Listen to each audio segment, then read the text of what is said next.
SPA ka përfunduar hetimet dhe ka çuar për gjykim ish-kreun autoritetit rrugor shqiptar Eviz Berberi, i cili akuzohet për 3 vepra penale: shkelje të barazisë në tendera apo ankande publike kryer në bashkëpunim, korrupsion pasiv konsumuar në 6 raste dhe pastrimi produkteve të veprës penale kryer në bashkëpunim më shumë se një herë. Po ashtu akuzohet edhe pasuesi i tij në detyrë, Gentian Gjyli, për shkelje të barazisë në tendera dhe ankande publike kryer në bashkëpunim në 2 raste.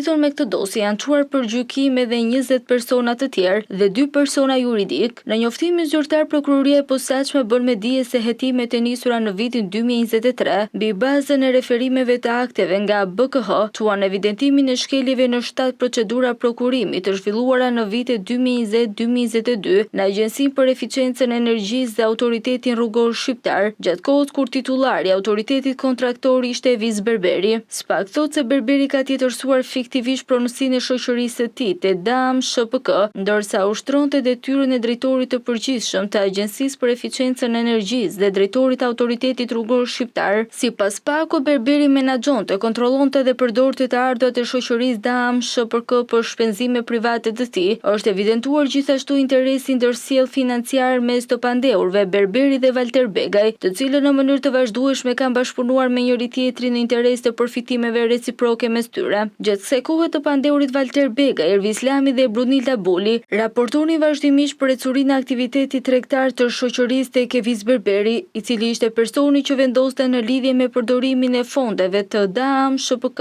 Berberi ka favorizuar dhe krijuar privilegje për shoqërinë pjesëmarrëse dhe fituese në këto procedura prokurimi, Net Group SHPK, në pronësi të Valter Begajt, në këmbim të mbi 77 milion lekëve. Për transferimin e këtyre vlerave është ngritur mekanizmi i veprimit përmes faturave fiktive me shoqërisë Net Group SHPK dhe DAM SHPK për të mbuluar dhe fshehur natyrën e vërtetë të origjinës së palishme të shumave monetare, transferimit dhe zhvendosjes së tyre, që përbën përfitim të parregullt, si rrjedhime dhe produkt të veprës penale të korrupsionit. Nisur nga këto hetime, gjykata ka vendosur sekuestro preventive mbi pasuritë si DAM SHPK, 4 pasuri të llojitar, 1 pasuri e paluajtshme, 6 automjete dhe 1 motomjet. Gjatë kontrollit të banesës së Eviz Berberit janë sekuestruar vlerat monetare në shumën e 15.675 euro, mbi 3.000 pound dhe 1.436.000 lek. Prokuroria e posaçme po kryen veprime të mëtejshme në kuadër të këtij procedimi për mbledhjen e fakteve të tjera penale.